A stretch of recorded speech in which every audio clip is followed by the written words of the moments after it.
My son said I was forgetting things. He told the family I was slipping. He even tried to get the courts to declare me incompetent just so he could take my house. I didn't argue. I didn't beg. I let him talk. Then I took the stand and took back everything he thought he would give away. Before I begin, thank you for listening to my story. Let me know in the comments where and what time you're tuning in from. It means more than you know. It reminds me that I'm not alone in this. Now let me tell you what really happened. It started with a whisper I wasn't supposed to hear.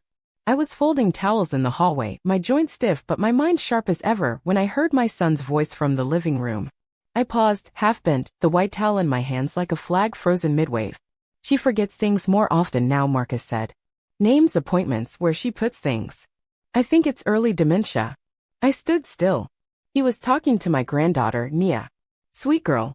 She's always had more sense than either of her parents.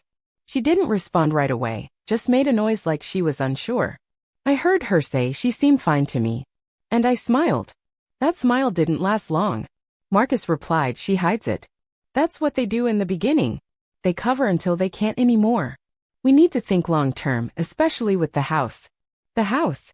I set the towel down, walked back into my bedroom, and shut the door gently. I didn't want to hear any more. Not that day. Not like that. Marcus had always been practical. That was the word his father used. I used other words, but I kept them quiet over the years. After my husband passed, Marcus became more involved, checking on me, offering to handle things, gently nudging me towards simplifying my life. I let it happen. I thought it was kindness. Thought it was love. But now I could see the shape of it. It wasn't love. It was positioning. That night, I opened my desk drawer and looked through my folders. Bills, medical papers, prescriptions, tax records. Everything in order, labeled, neatly stacked. I'd been keeping this house in shape for over 40 years. There wasn't a thing in my life I'd forgotten that wasn't worth forgetting. The next day, I received a notice from the bank. An online request had been submitted to access my accounts, citing durable power of attorney. The request was made by Marcus Turner. I never gave Marcus power of attorney. I felt heat rise in my chest. I called the bank immediately and had the request blocked. Then I went outside and walked through the garden until I cooled down. He was moving faster than I realized. I thought maybe I could confront him, sit him down, ask him what he thought he was doing, but something told me not to. Not yet. Not until I was sure. Over the next few days, more strange things started happening. My neighbor Barbara dropped off a casserole and said, "We're praying for your mind, Claudine. Let us know if you need help remembering appointments." My mind. Barbara was 2 years younger than me and couldn't remember her own phone number without writing it down. Then I got a call from my primary doctor's office. They said they had a referral on file from my son for a geriatric memory assessment. It was scheduled for the following week. "Excuse me?" I asked. "Yes," the receptionist said. "He mentioned concerns about possible dementia and said he was managing your care." I canceled it on the spot. That same evening, I received a letter in the mail. I opened it slowly, already sensing it was going to confirm what I feared. It was a legal document, a petition for guardianship filed by Marcus. He claimed I was no longer fit to manage my financial or medical decisions, that I had become confused, misplaced payments, and needed intervention. He requested full authority over my estate. There was a court date set for 3 weeks out. I sat at the table in silence for a long time. This wasn't a misunderstanding. This was a setup. My own son was trying to declare me mentally unfit so he could take control of everything. My money, my house, my decisions. And no one would question it because I was 76, because I lived alone, because I had wrinkles and gray hair and sometimes forgot where I left my glasses. I wasn't shocked. I was humiliated. And then I was angry. I took that anger and folded it into resolve. I didn't call Marcus. I didn't argue. I didn't cry. Instead, I reached into my kitchen drawer and pulled out an old address book. I flipped through the pages until I found the name I hadn't dialed in over a decade. Denise Franklin, elder law attorney. We'd gone to school together in the 60s. She was sharp then and she was sharper now. I dialed her number and left the message. "Denise, it's Claudine Turner. I think my son is trying to steal my life. Call me back." She returned my call the next morning. Calm. Direct. Fierce. "Don't worry," she said. "Let him keep talking. We'll let the court hear the truth." I didn't feel strong yet. I didn't feel brave, but I felt seen. And that was enough for now because if Marcus wanted a case, I was going to give him one. And I wouldn't be the one forgetting anything. If you've ever had your own child doubt your mind, write betrayed in the comments. If not, write blessed. I want to know who's listening. After Denise and I spoke, I spent the next few days doing something I hadn't done in years, preparing for a fight. Not the kind of fight where you raise your voice or throw plates.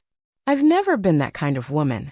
No, this was a quiet war, one that required sharp memory, sharper records, and the discipline to let everyone believe I was losing my mind while I documented everything they did. The first thing I did was pull out my calendar. I flipped through the last 6 months and marked every doctor's appointment, every bill payment, every birthday call I'd made to Nia. All on time, all in my handwriting. I highlighted it in yellow. Denise told me judges love paper trails, so I gave them one they could follow from the front porch to the back fence. Then I called my doctor. Not the one Marcus tried to reroute me to. My real doctor, the one I'd seen for 20 years. I explained what was happening. She was stunned. He's claiming what? She asked. That I'm not fit to manage my life. There was a long pause. Claudine, you're sharper than most of my staff. She wrote me a letter, signed and sealed, stating that I was mentally sound, medically stable, and capable of managing my affairs. I placed it at the top of my new binder, just behind the legal notice Marcus had filed. Denise came over that Thursday. She wore a navy blazer and brought a laptop, a scanner, and the kind of look that says she's done this before. We sat at my kitchen table while she scanned everything. The fake medical referral, the petition for guardianship, the power of attorney request Marcus had submitted to my bank. I can file a counterclaim to block the petition immediately, she said. But I'd rather wait. Why? I asked. Because if we wait, she said, we let him build confidence. Let him put more on record. Let him dig the hole himself. That made sense. And it burned because it meant I had to sit still while my only child dragged my name through the mud, and I couldn't say a word. Not yet. 2 days later, I got a call from Rachel. Tasha Rachel Turner, my daughter-in-law. She never liked me calling her Rachel. Too old school, she said. Hi, Claudine, she began, chipper as ever. Just checking in. We're having dinner next weekend with my mother. Thought maybe we could bring you along to talk some things through. Talk some things through? You mean like explaining why you're standing behind your husband while he tries to declare me incompetent? I'll let you know, I said. My schedule's a bit full. She paused, probably surprised I still remembered how to speak in full sentences. Well, we just want what's best for everyone, she said sweetly. Especially you. She hung up before I could say anything else. Later that evening, Nia came by. She had a nervous look in her eye, like she was testing the water before stepping in. I hugged her, then set her down with a cup of peppermint tea. I overheard Dad on the phone, she said quietly. He was talking to a broker about selling the house. I didn't react. I just let her speak. He said once the court grants him control, it'll be easier to get everything liquidated. That he already had someone interested in the property. I looked at her and said, how long have you known something was wrong? She didn't blink. Since last month. I didn't want to believe it. I nodded. I know, baby. Sometimes it's easier to believe a lie when it comes from someone you love. She pulled a paper out of her backpack. I wrote everything down. The dates I overheard things. What they said. If it helps. I smiled, then took her hand. It helps more than you know. That night I added Nia's notes to the binder. I slept with it beside my bed like a shield. By the next week, Marcus had grown bold.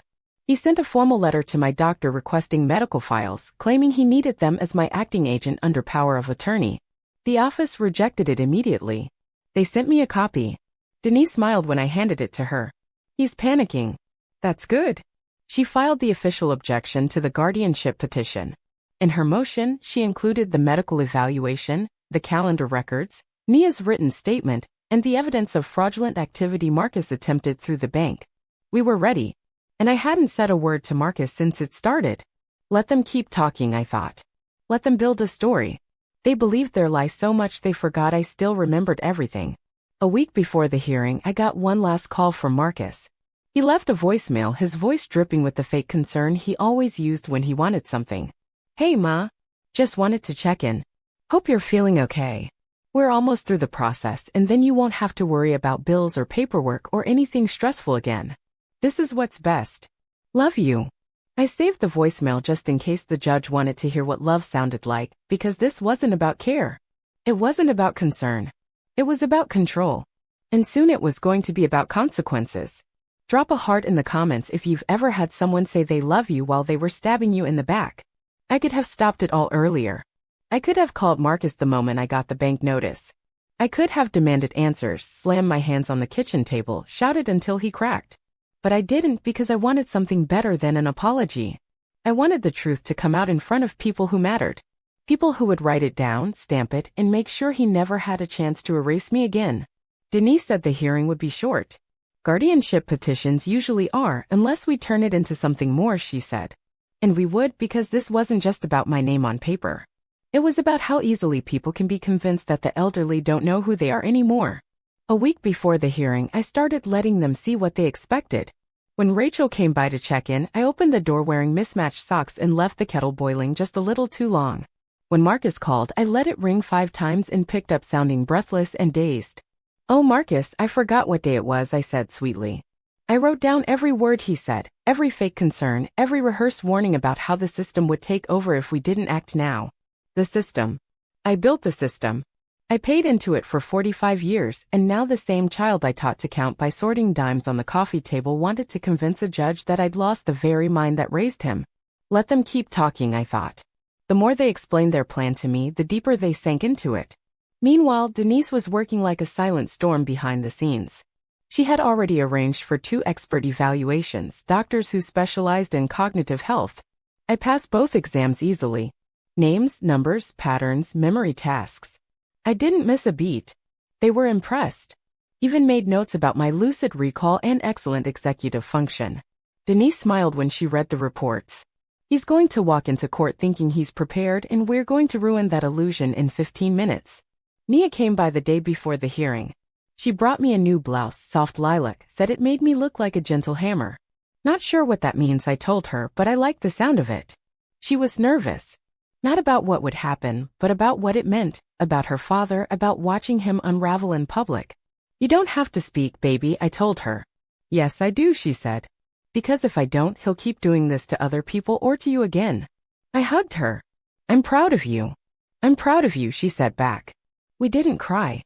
We didn't have to. Some moments carry more weight in silence. The morning of the hearing, I woke early. I dressed slow. I took my time with my hair. I made tea, not because I needed it, but because it reminded me that I wasn't rushing to prove myself. I had already done that. The courtroom was small. Civil court always feels like a waiting room that got upgraded with wood paneling and silence. Marcus sat on the other side of the room with Rachel. Both of them dressed like they were attending a funeral they were secretly happy about. He smiled at me when I walked in. I didn't smile back. The judge was a woman, early 50s, sharp eyes, short hair, the kind of woman who'd seen 100 guardianship petitions and could smell the bad ones the moment they opened their mouths. Marcus was called to speak first. He stood, cleared his throat, and began spinning a tale of concern. "My mother's been showing signs of memory decline. She forgets simple tasks. She's misplaced large sums of money. I've had to step in to help with basic things like her mail and her prescriptions. This isn't about control. It's about care." Rachel nodded beside him like a bobblehead in a courtroom drama. Denise didn't interrupt. She just took notes, calm and patient. When it was her turn, she stood and handed the judge a packet of documents. "Your Honor, we have full cognitive evaluations dated within the last 2 weeks, verified by 2 board-certified specialists. We have banking records proving independent management and a calendar log maintained by Miss Turner that goes back over 6 months without a single missed entry." The judge flipped through the first few pages and raised her eyebrows. Then Denise said, "And we have a witness who has first-hand knowledge of the petitioner's intentions." She gestured and Nia stood. My granddaughter walked to the front like she wasn't shaking at all, though I knew she was. She was sworn in. "Can you tell us why you're here today?" Denise asked. "I'm here to tell the truth," Nia said. "My father told me my grandma was slipping, but every time I talked to her, she was sharp. She remembered everything. She helped me with my college papers. She even caught a mistake in my FAFSA." There were small chuckles in the room.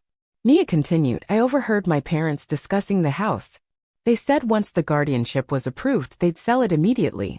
That this was their one chance to get ahead financially. My grandmother isn't sick. She's just inconvenient to them." The judge nodded. "Thank you." Nia returned to her seat. My eyes followed her the whole way. She sat down beside me and gave my hand one gentle squeeze. And then it was my turn. I rose. I walked to the front slowly, not because I was weak, but because I wanted them to see the strength in every step. I raised my hand. I was sworn in. And then I opened my mouth, not to defend myself, but to tell my truth. And they all listened. When I sat down in that witness chair, I didn't shake. I didn't stutter. I didn't look at Marcus, and I sure didn't look at Rachel. I looked straight at the judge. She glanced over her glasses at me and said, "You may proceed, Miss Turner." I took a deep breath. My name is Claudine Turner. I am 76 years old. I am of sound mind, clear judgment, and perfect memory. I have lived in the same house for 43 years. I paid the mortgage, the bills, and raised a child who now sits here trying to take it all from me. The room went silent. Even Marcus stopped shifting in his chair. I may forget where I put my keys. I may write a grocery list and leave it on the kitchen table. But let me tell you what I haven't forgotten. I pulled the calendar from my lap and held it up. I haven't forgotten my doctor's appointments. I haven't forgotten my utility payments. I haven't forgotten how to manage my checking account or when the property taxes are due. I haven't forgotten the day my son tried to take that all away from me. Denise stepped forward with a copy of the cognitive evaluation and handed it to the judge. The medical tests are here, I continued. They'll show you numbers, but I want you to hear it from me. I'm not confused. I am not disoriented. I am not fading. I am angry. I am insulted. And I am still standing. I paused, letting the weight of that hang in the room. My son, Marcus Turner, told people I was slipping, told my granddaughter, my neighbors, my doctor, even this court. He told them I was no longer fit to make decisions, that I needed help. I looked down at my hands, the hands that once wiped his nose, buttoned his coats, fed him from a high chair, clapped for him at graduations. He never asked if I needed help. He decided I did. And the reason wasn't love. It wasn't worry. It was control. He wanted the house, the accounts, the power. Denise approached the bench and submitted the bank letter and the fraudulent power of attorney request. The judge read them quietly, her face unreadable. I cleared my throat gently and continued. He tried to access my savings behind my back, filed legal paperwork claiming I was no longer competent, never once sat across from me like a man and told me what he was doing. I turned slightly toward him then, not because I needed to, but because I wanted him to feel it. My son didn't just lie about me. He tried to erase me. Rachel's eyes dropped to the floor. Marcus crossed his arms tight over his chest. And I let him talk, I said. I let him tell that story to anyone who would listen because I wanted the truth to be loud when it finally hit the air. The judge held up the cognitive test summary and looked at Marcus. "Mr. Turner, did you have access to any of these evaluations prior to filing your petition?" Marcus hesitated. "No, Your Honor." "Did you request an independent evaluation before deciding to pursue guardianship?" I thought she wouldn't agree to one, he said. I was trying to act quickly in case her condition declined. She declined nothing, the judge said firmly. Marcus looked like a boy caught stealing from the cookie jar. Only this time, the jar had a deed, a bank account, and 30 years of hard-earned dignity inside it. The judge turned back to me. "Miss Turner, is there anything else you wish to add?" I nodded. "Yes. I want on record that I revoke any and all informal permissions I may have given Marcus Turner regarding my personal or financial affairs. I also request that this court bar him from future filings of guardianship without medical documentation from 2 independent specialists." The judge nodded. "It will be noted." "And one more thing," I said, looking at her squarely. "I may be 76, but I'm not done living. And I'll be damned if I let someone write the last chapter of my life without my permission." That earned a quiet murmur in the courtroom. The judge tapped her pen and leaned back. "I've reviewed the evidence. The cognitive evaluations are conclusive. The witness testimony is compelling and the petitioner has not demonstrated sufficient cause to proceed. Guardianship is denied. Power of attorney remains invalid. Miss Turner retains full authority over her life and estate." Denise let out a slow breath. Nia gripped my hand with both of hers, and just like that it was done. I rose from the stand. Not fast but not slow either. I didn't look back. I didn't need to. The shame was already seated next to Marcus wearing his name. Outside, the sun hit different. Brighter, clearer. We stepped onto the courthouse steps and Denise turned to me. "That," she said, "was one of the best testimonies I've ever witnessed." "I've had a lot of practice," I said. "Raising that boy should have qualified me for a law degree." We both laughed. Nia wrapped her arms around me. "I'm so proud of you." I squeezed her tight. "No, baby. I'm proud of you. You spoke up. You saw the truth. She stepped back. What are you going to do now? I looked up at the sky, that big Arizona blue stretching wide above me. I'm going to write a new will. I've got some edits to make. She smiled. Can I be in that chapter? I winked. You already are. If you think standing up for yourself is worth it no matter how old you are, write fighter in the comments. Share this with someone who needs to remember their own strength. The days that followed weren't heavy with the haunted kind of quiet that follows betrayal, but with the stillness that comes when something dark has finally passed. For the first time in weeks, I didn't open my eyes with dread sitting on my chest. No looming hearing, no lawyer calls, no pretending to forget where I left my glasses. Just peace. I sat on the porch with my tea, letting the warmth rise into the cool air. My hydrangeas were blooming again, bold and stubborn, like they knew their owner had won something worth celebrating. Around mid-morning, I got the first call. It wasn't from Marcus. It was from Rachel. She didn't say hello. Didn't even bother pretending. I just wanted to say we didn't mean for it to get that far. I didn't respond. She continued it was Marcus' idea, but I didn't know he was filing anything until the papers were already in. And you thought you'd get the house? I said calmly. She paused. That's not fair. No, I said. What's not fair is trying to put me in a facility so you two could cash out and pretend it was done out of love. Her voice turned sharp. Do you even know what Marcus is going through? The pressure, the debt, the responsibilities of being an only child. Don't speak to me about responsibility, I said. I raised that man with one paycheck and no weekends off. I didn't steal to do it. He had a choice. You don't have to be cruel. I'm not being cruel, I said. I'm being clear. And I hung up. 10 minutes later, Marcus called. I let it ring. Then I blocked the number. I didn't need apologies shaped like excuses. I didn't need his voice wrapping lies and regret. What I needed was space. What I needed was to remember who I was before they tried to convince me I was no one at all. That afternoon, Nia came over. She brought a cake, chocolate with raspberry frosting. My favorite. I know it's not your birthday, she said, setting it on the table, but I figured surviving your own funeral deserves dessert. We laughed. It was the first time I'd laughed freely in weeks. We ate 2 slices each and sat on the porch with the box between us. I looked up elder fraud cases last night, Nia said quietly. There's so many like yours, but most of them don't end like this. They don't have Denise, I replied. Or a granddaughter who listens. She blushed and looked down at her plate. I should have said something sooner. You said it when it counted, I told her. That's what matters. After she left, I went back inside and opened the drawer where I kept my will. I sat down at the dining room table, pulled out a pen, and started writing a new one from scratch. The first name I wrote was Nia's. I left her everything, not out of spite, not to punish Marcus, but because Nia earned it. She saw the truth. She stood beside it. And when the time came, she held the door open for Justice to walk in. The second name I wrote wasn't a family member at all. It was Denise. I set aside a donation in her name to a legal aid organization that helps seniors fight back against fraud, coercion, and forced guardianship, because I wasn't just leaving a house. I was leaving a message. I mailed the updated documents to Denise that evening. She called me the next day. I see you made some changes, she said. Hope that's not a problem. Not at all, she said.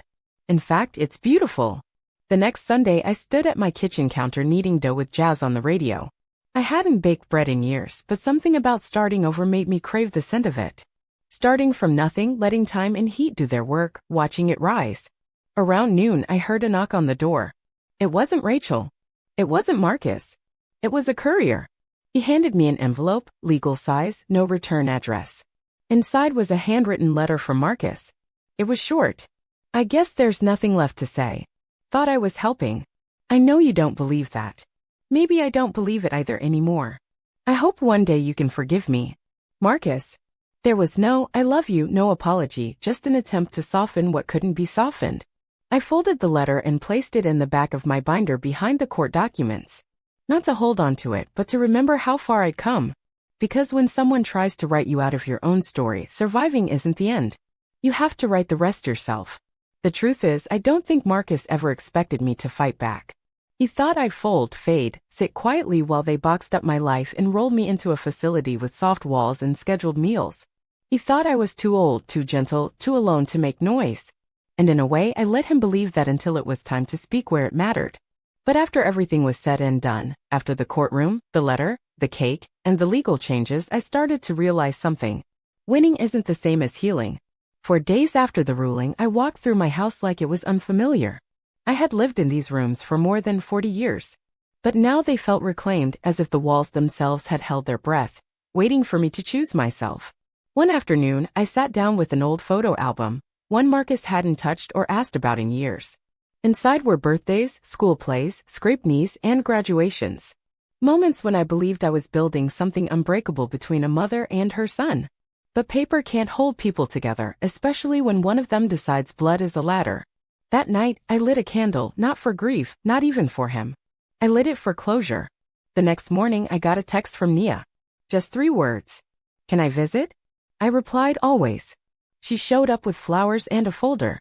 I printed something, she said, and I want your help. Inside the folder were pages for a personal statement, her application to a social justice fellowship. The prompt asked, describe an injustice you witnessed and what you learned from it. She had written, I watched my father lie about my grandmother to take something she built with her own hands. He said she was forgetting things, but I saw everything and I won't forget any of it. She looked up from the pages, nervous. Too harsh. No, I said. It's just honest enough. We edited it together, tightened a few lines, added one more at the end. She taught me what it looks like when a woman takes her voice back and uses it to protect her name. Later, while she helped me fold laundry, Nia asked the question I'd been waiting for. Will you ever talk to him again? I didn't answer right away. I pressed a towel flat with both palms and smoothed out the crease. I don't hate him, I finally said. But I can't trust him. And trust is like glass. It doesn't go back together the same after you break it. She nodded. But he's still your son. Yes. And I'm still his mother. That doesn't mean I owe him the rest of me. That night, I took a notebook from my drawer and began writing something new. Not for the courts. Not for Denise, not even for Nia. For me. It was a list titled, Things I Will No Longer Apologize For. Speaking plainly. Saying no. Protecting my peace. Refusing to shrink. Trusting my own memory. Choosing the granddaughter who chose me back. I tore the page out and taped it to my refrigerator. Days turned to weeks. The house stayed quiet but not empty. Nia visited often, sometimes with cookies, sometimes with books, sometimes just to sit with me while we said nothing at all. I started volunteering at the local senior center, helping others organize their documents, understand their rights, recognize signs of financial abuse. One woman told me I didn't think people like us could fight back. I smiled and said, we don't just fight. We win. Word spread. I was invited to speak at a legal workshop for elder rights. Denise introduced me. She didn't just survive an attempted guardianship scam, she said. She dismantled it with dignity, and then she turned it into power. I stood behind the podium and looked out at the room full of people my age, some wide-eyed, some worn down. I told them, getting older doesn't mean becoming invisible. If someone tells your story without your permission, take the pin back. They clapped. I didn't cry. I just felt tall. Months later, I received a small envelope in the mail. It was from Marcus. Inside was a birthday card, but this time it wasn't empty. He had written something. I don't expect forgiveness. I just wanted you to know the truth. I owe $100,000 to people I should have never borrowed from. I didn't know how to fix it. I thought if I could sell the house quietly, maybe I could get us all out of danger. I know I went about it wrong. I just panicked. You didn't deserve what I did. Marcus. There was no I love you. No apology. Just desperation twisted into explanation. I folded the letter and placed it in the back of my binder behind the first one, behind the court documents, behind the will. Not to hold on to it, but to remember how far I'd come. Because guilt is not redemption and fear is not an excuse. And when someone tries to silence you, erase you, claim they know what's best for you, they don't get the final say. You do. Like and subscribe if stories like mine matter to you. Let me know in the comments where you're listening from. Share this with someone who needs to remember that their voice still counts, no matter how old they are. And remember, when someone tries to write your ending, you pick up the pen and write it yourself.